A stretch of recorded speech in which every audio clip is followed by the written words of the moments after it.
ஆப்கி அதாலத்தில் ஜாவேத் அக்தர் மீது உள்ள குற்றச்சாட்டு. இவர் பணம் சம்பாதிப்பதற்காக தன்மானத்தை விட்டுக் கொடுக்கிறார். சரி, இது உண்மைதான். நீங்க எழுதின பாடல்கள்ல ஒரு வல்காரிட்டி கூட இல்ல. சொல்லப்போனா எந்த இடத்துலயும் காம்ப்ரமைஸ் ஆகல. ஆனா நீங்க பணத்துக்காக மட்டும் எழுதும்போது, ஒரு தொழிலதிபர் கல்யாணத்துக்காக ஸ்கிரிப்ட் எழுதும்போது, நாடகம் எழுதும்போது அது காம்ப்ரமைஸ் பண்ற மாதிரி இல்ல. அது யாரோ ஒரு தொழிலதிபர் கல்யாணம் இல்ல. நீங்க எல்என் மித்தல் சார் பத்தி பேசுறீங்க. ஆமா, கரெக்ட். அவரு என்னோட நண்பர். நான் எழுதி கொடுத்த ஸ்கிரிப்ட் அது பிசினஸ் கிடையாது. அந்த ஸ்கிரிப்ட் அவங்க தான் பர்ஃபார்ம் பண்ணாங்க. எல்என் மித்தல், அவங்களோட மனைவி, அவர் பையன், அவங்க மருமகள், இந்த 4 பேர் தான் ஸ்டேஜ்ல பர்ஃபார்ம் பண்ணாங்க. இது அவங்க ஃபேமிலியோட சந்தோஷம். அவங்க ஹை ப்ரொஃபைல் ஆளுங்க. இது ரொம்ப பெரிய விஷயமாயிருச்சு. என்னோட நிறைய நண்பர்கள் இருக்காங்க. அவங்க பிள்ளைங்களோட கல்யாணத்திலயும் நான் எழுதியிருக்கேன். அவங்க வாழ்க்கையில நம்ம என்ன கான்ட்ரிபியூட் பண்ண முடியும்? சந்தோஷமான நிகழ்வுகள், செய்யற வேலையில சந்தோஷப்படுத்தணும். ஆனா நீங்க அத போய் ஒரு பிசினஸ் ப்ரொபோசல்னு நினைக்காதீங்க. ஆனா அந்த டைம்ல நியூஸ் பேப்பர்ஸ்ல வந்தது என்னன்னா, ஸ்டீல் ஸ்டீல் காதல்னு நீங்க எழுதுனீங்க. இல்ல, அந்த மாதிரி எந்த அதுவும் வார்த்தைகளும் பணத்துக்காக. கிடையாது. இல்ல, நான் அப்படிலாம் எழுதல. ஸ்டீல் காதல் அப்படிலாம் இல்ல. இன்னும் நான் நிறைய எழுதுனதெல்லாம் எழுதிருக்கீங்க. அது அவங்க என்னன்னா, ஃபேமிலி டீடைல்ஸ் இருக்குல்ல, அவங்க குடும்பத்துக்கு சம்பந்தமான டீடைல்ஸ், அவங்க உறவுகளை பத்தினது, அத பத்தி தான் ஃபன்னியா எழுதியிருக்கேன். வியூவர்ஸ் நிறைய பேர் உங்ககிட்ட கேள்வி கேட்கணும்னு நினைக்கிறாங்க. நீங்க கேளுங்க.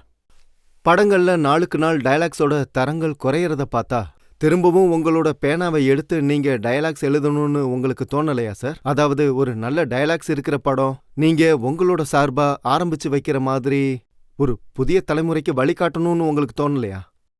இப்படி யோசிக்கிறது ரொம்ப பெரிய பெருமையாவும் தலைகணத்தை காட்டுற மாதிரி ஆயிடும். சினிமா டயலாக்ஸ்லாம் ரொம்ப தரக்குறைவா இருக்கு, நான் பெண் எடுத்து எல்லாத்தையும் மாத்திருவேன்னு நான் இந்த மாதிரியெல்லாம் யோசிக்கவே மாட்டேன். ஆனா நீங்க படங்கள் பார்க்குற மாதிரி நானும் படங்கள் பார்க்குறேன். சும்மா எழுதிக்கிட்டே இருக்க மாட்டேன். இப்ப வர படங்கள் டயலாக்ஸ் ஆகட்டும், பாடல்கள் ஆகட்டும், உங்களுக்கு எப்படி பிடிக்கிறது இல்லையோ அதே மாதிரி எனக்கும் பிடிக்கிறது இல்ல. சில நாட்களுக்கு முன்னாடி நான் யோசிச்சேன். நான் ரொம்ப வருஷமா பாடல்கள் மட்டும் எழுதிக்கிட்டு இருக்கேன். ரொம்ப நாளைக்கு அப்புறம் லக்ஷ்யான்ற படம் நான் எழுதினேன். என்னோட முடிவு என்னன்னா, இனிமே வருஷத்துல ஒரு படமாவது நான் எழுதணும். முடிஞ்ச அளவுக்கு நல்லா எழுத ட்ரை பண்ணணும். அதை எப்படி இருக்குன்னு சொல்றது மக்களோட கையில தான் இருக்கு. நீங்க ஒரு விஷயத்த சொல்ல மறந்துட்டீங்க. ரொம்ப வருஷத்துக்கு முன்னாடி நீங்க எழுதின ஸ்கிரிப்ட், லக்ஷ் படத்தோட ஸ்கிரிப்ட், அந்த படம் ஓடவே இல்லையே. ஆமா, நீங்க அது ஓடிச்சான்னு கேட்கல, அதனாலதான் நானும் அதை சொல்லல. ஆனா உங்களை பத்தி நான் என்ன நினைக்கிறேன்னா, நீங்க வெற்றி தோல்விகளுக்கு முக்கியத்துவம் கொடுக்கறது இல்ல. ஆனா ஒரு ஸ்டாண்டர்டுக்கு மட்டும் நீங்க மதிப்பு கொடுக்குறீங்க. அதனால லட்சியம் நினைச்சு நீங்க சந்தோஷப்படுவீங்கன்னு நினைச்சேன். ஆனா அந்த ஸ்கிரிப்டை ரொம்ப சீக்கிரமா பண்ணிட்ட மாதிரி உங்களுக்கு தோணலையா? தெரியல. ஃபர்ஹான் அந்த படத்தோட டைரக்டர், அந்த படத்தோட வேலை நல்லா இருந்தது. ஆக்டர்ஸ் எல்லாம் ரொம்ப நல்லா நடிச்சிருந்தாங்க. கேமரா ஒர்க்கும் ரொம்ப நல்லா இருந்தது. அப்படி இருந்தும் அந்த படம் சூப்பர் ஹிட் ஆகலைன்னா, அப்போ நான் எழுதின ஏதாவது ஒரு விஷயம்தான் மக்களோட மனசை தொடலன்னு நான் நினைக்கிறேன். அதை நான் யோசிச்சிருக்கணும். அப்ப அடுத்த படத்துக்கு ஸ்கிரிப்ட் எழுத உங்ககிட்ட கொடுக்கலாமா வேண்டாமான்னு ஃபர்ஹான் தான் முடிவு பண்ணணும். ஆமா, நீங்க சரியா சொன்னீங்க. படத்துல அவரே எழுதினாரு, அது நல்லா இருந்தது. ஒவ்வொரு காலகட்டத்திலையும் ஒரு சூப்பர் ஹிட் பாடலுக்கு பின்னாடி ஜாவேத் அக்தர் மட்டும்தான் இருப்பாரு. அப்படி இருக்கும்போது நீங்க எழுதின அவ்வளவு பாடல்கள்ல எப்பவும் உங்க மனசுல இருக்கிற மாதிரி உங்களுக்கு பிடிச்ச பாடல் எது சார்?